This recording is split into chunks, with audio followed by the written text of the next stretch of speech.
ဟုတ်ပြီနော်ဒီကဘာနေတော့ဟာနော်လွတ်လပ်ရေးနေ့ဟုတ်ပြီမေးခွန်းလေးတွေမေးကြတယ်ပေါ့ကွာမေးခွန်းလေးတွေမေးပါဆိုတော့မေးခွန်းတစ်ခုကိုပေါ့ကွာအရင်ဆုံးဖြေနိုင်တဲ့လူအများကြီးတော့မဟုတ်ပေါ့ကွာတက်နိုင်တယ်တော့အပြို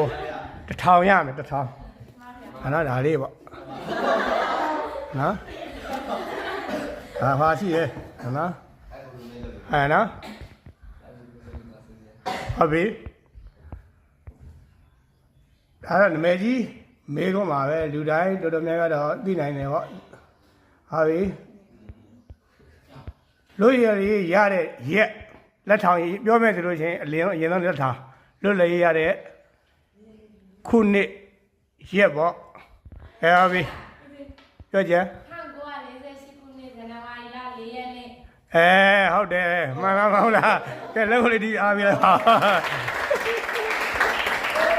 ဟုတ်တယ်နော်ကဲဒီမှာရပြီရပြီဒီမှာ1000လိုက်လက်ဟမ်အကြယူ1000